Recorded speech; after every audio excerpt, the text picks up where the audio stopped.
Hello, and welcome to episode 4 of Regen Roulette. Now, last time we had some big movers and some shakers. If you haven't seen that episode, go watch it now. We had our first wonderkids, in fact, a couple of them popping up. Some people that made some moves, some people that didn't make some moves that maybe perhaps should have made some moves. So, without further ado, let's have a look at the boys in question, see where they're at now. First of all, we have John Tucker, and I mean, you don't need me to tell you what the big news is here. He's made a move to Spurs. Worth 30.5 million. Gee whiz, that's a bit of money. Wow. Well, it's a big move for him. I mean, it's season 4 now.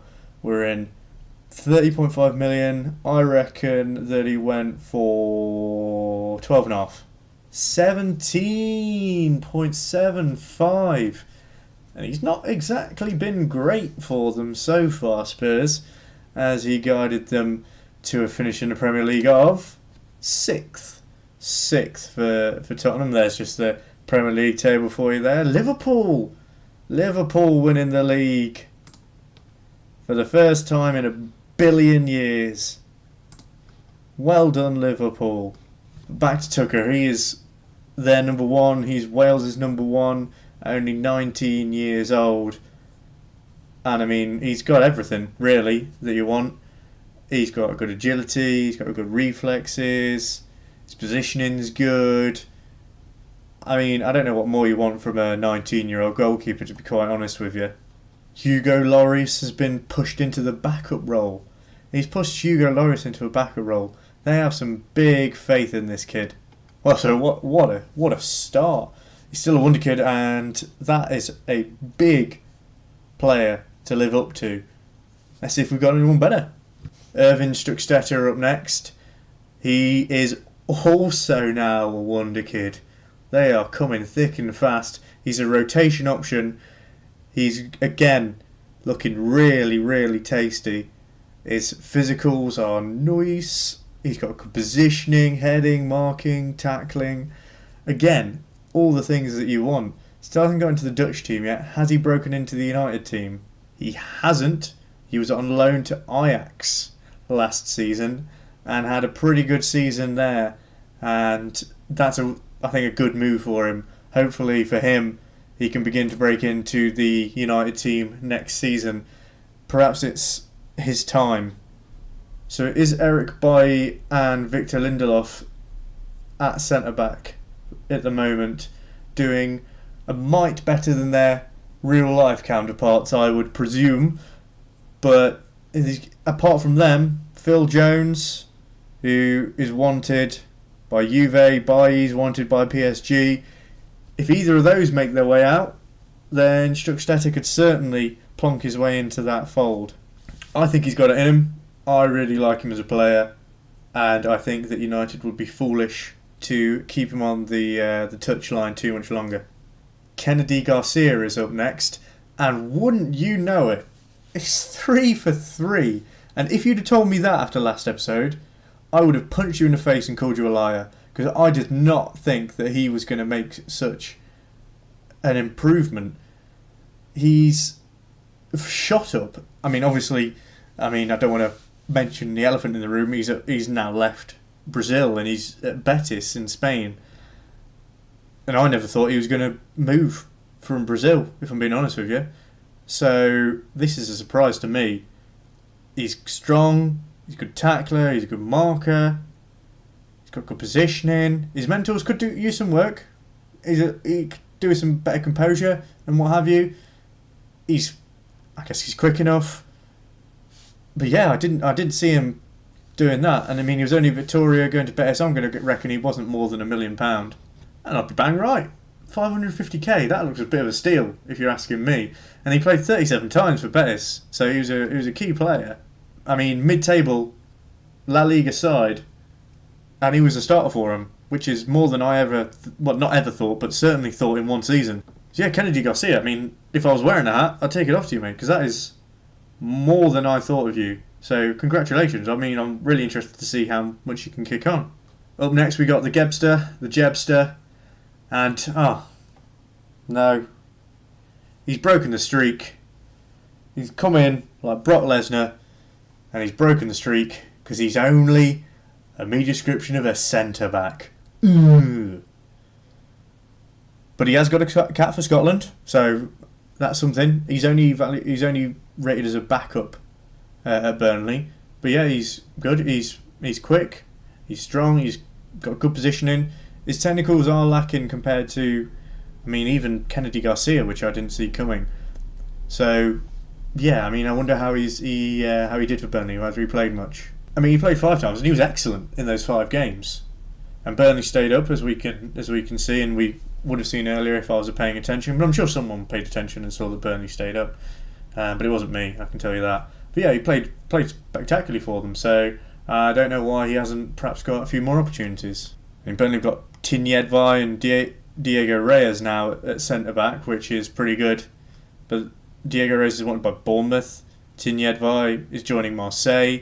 So perhaps with those maybe clearing out, that's an opportunity for the Gebster to stake a claim on that first team place. Yeah, I think that he's still got a lot of opportunities. And he is only 18. He is a year younger than a couple of the others that we've seen. So good chance for him to kick on next season.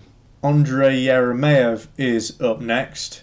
Another one that isn't a wonder kid. I mean, that's the standard that is being set right now. And he looks a good player. Still hasn't got any more caps, but he is considered a first-team player. And as my compatriot Ryan noted on the last one, it seems that they are perhaps putting him at defensive mid a bit more. He is accomplished there, and it is now noted on his positions. So perhaps that is something that is more prevalent. He played a good amount of times for CSK in the Russian league last year, as they finished runners-up to Kuban Krasnodar. So perhaps not what CSK were hoping for, but still, 24 appearances and a team that's fighting for the title, can't really argue with that. So it looks like they're still playing him at left back, and he's now a left back rather than just a left wing back. So that has now seemingly been his position, but it looks like he's maybe perhaps a bit of a utility man, even though they don't play with a defensive. They play with the defensive midfielder, Michael. It says it right bloody there. So they play with the defensive midfielder. So he's probably going between the two of left back and defensive midfielder. Grant Miller is next on the list. He's racking up the under-21 caps for England, so good for him. He's still at Stoke. He's now considered a rotation option, and he's got a good range of stats. He's very well-rounded. Perhaps hasn't quite got the defined role as yet. Sort of a jack of all trades, master of none type deal, but perhaps that's a disservice to him. I mean, he could play, maybe that versatility is a benefit to him. So he finally made his Stoke debut last year and was terrible in those games. I mean, there's no beating around the bush. He was crap.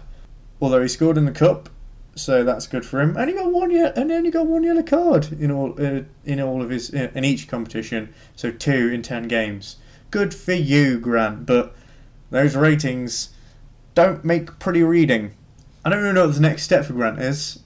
As I say, he really needs to find his niche and do it. Well, I mean, in the Toulon tournament at the bottom of the screen there, he's banging in the goals. So perhaps he needs to be in a bit more in an advanced position than is currently being deployed at Stoke, perhaps. I don't know. It seems that he's got goals in him for sure. Helio Camello. And the streak, well, I can't really call it a streak, it's 1. But back to where we were, we have another wonder kid on our hands. And I mean, he looks really great. He's got the vision, he's got the technique, he can take a mean set piece.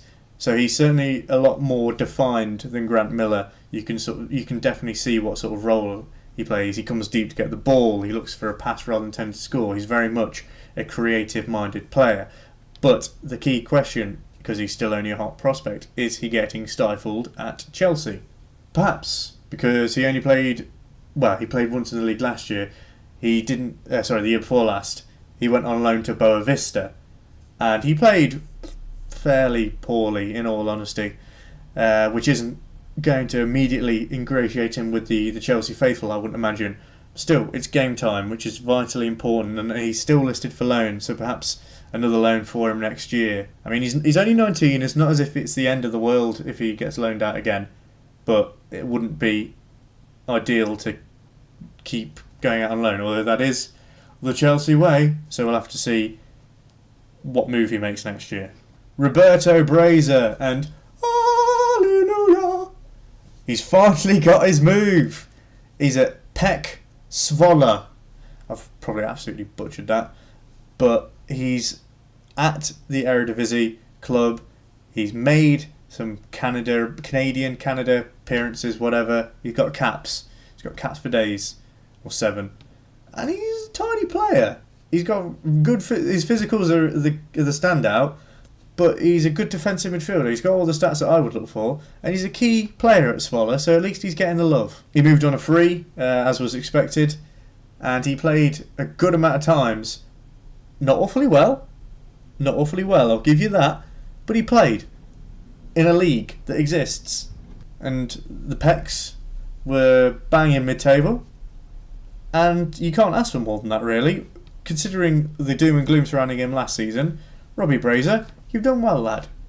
Tabby Mocker up next, and he's made some South African appearances. I wasn't sure if he'd made any before, perhaps, but he's made more, if not. He's looking good, but I'm a little concerned that he's in PSG reserves. He's listed for loan. He's wanted by some decent teams, but he seems to have not really improved a great deal. Again, his physicals are the key. The acceleration, the stamina are all good things, and he's determined, so he can certainly do a job. But he is 20 now, and he's really got to start looking to break into the team. He only played for the reserves last year, didn't get on the pitch with PSG at all, which is worrisome. I mean, to get into that team is insanely difficult because they're just an amalgamation of superstars, but you'd want him to perhaps get the odd game hither and thither. Although saying that, he did get a couple of appearances in the Cup and played reasonably fine, but you just want a little more from him. Stefan Schmidt, still considered a hot prospect. Those out there keeping score, that is another wonder kid, because I haven't been keeping score, but another, more than one, less than 50, but a number of wonder kids. And he's, again, looking a good player. He's got that little bit about him, that flair that some of the other players don't. He's quick enough. His technicals are still the weakest aspect of his game, but his mentals are very strong, and he's still only 18, and he's playing for the French under-21s. Not got a competitive cap yet, but that's not a huge surprise. Still yet to have made a proper league debut. He did get a game in the Cup for Bayern, was pretty poo, but it's better than nought. And he now is in the first team squad. Not in the matchday squad or on the bench or anything like that, but he is in the reckoning, and that is a very important step. He's broken out of the youth teams and into the senior squad, so perhaps he can get some games against the lesser teams in the Bundesliga. Albert Herman's up next. Now, he was already a wonder kid. Don't add him to your totals. Well, if you've got one separate total for wonder kids and one separate total for new wonder kids this episode, then add him to the relevant column. But apart from that, just leave it, alright? But Albert Herman's 10 caps for Belgium, 4 goals, prolific at international level. He's quick, he's got great technical first touch, passing, he's got great vision, his mentals are looking nice. He is the player that we expect him to be. He's very, very good. But the big question is, because he's in their under-23 squad at the moment, is he getting the game time? Not at Man City, he's not. But he did go on loan to Milan and performed the best that he's done in his career. And let's face it, Milan aren't minnows, so that is a good move for him, and he's done well. But will he be able to break into the Man City team next season? I mean, he's good enough, in my opinion, to be considered. I wouldn't say that he's probably good enough to be an everyday starter, but the rotation option, as per his contract, I would say, is fair. Federico. What are we gonna do with you, lad? You gotta kick on at some point, mate. You're 19 years old. You're not doing anything. I mean, you've made one appearance in your career, and you were rubbish. Sad now. I know I didn't pick any other strikers in this series. I kind of want one person to have at least been banging home 20, 30 goals a season. And between you and me, don't think that's going to be Federico. So yeah, another year down, and some big moves, both progression-wise and change of team and change of scenery. And some of them have taken me really by surprise. Kennedy Garcia, I'm going to say, is the big one to me. I did not see him making that move and adapting and taking to it so well. I probably saw John Tucker perhaps moving on, maybe not going to Spurs and usurping Hugo Lloris, but wow. Yeah, that Kennedy Garcia one has really shook me, and I'm very pleased for Roberto Breza finally getting his move. Good lad. Let's take a look at the values there. John Tucker is the most expensive, followed by Hermans, Stuckstetter. Basically all the ones in the Premier League that are doing half decent are at the top, and your man at the bottom, spoiler alert, is going to be Federico Zanoli. Well, it turns out it wasn't really a spoiler, because it was only half right. Can you half spoil? Well, I suppose half spoil is still a spoil. But anyway, him and Roberto Breza have got the joint lowest value. Unsurprisingly, John Tucker is also the one bringing home the bacon. £58,000 a week. Wouldn't that be nice? Wouldn't that be nice? But who's earning the least? Spoiler alert. It's going to be Federico Zanoli this time. Yeah, well, shut up. So that endeth the episode. And who do you think has made the big moves? Who do you think has perhaps stalled a little? Now, they are starting to enter their 20s. Some of them are in their 20s, and that's by no means the end of the line when it comes to their potential. But you have to think that some of them need to start breaking into those teams if they're going to be the players that they could possibly be. So we'll join you in the next one on the 1st of July 2022. And who knows what will happen then. But I, for one, am very excited to find out. So, until then, I've been Mike for Crane and Crane, and I'll see you on the next one. Take care.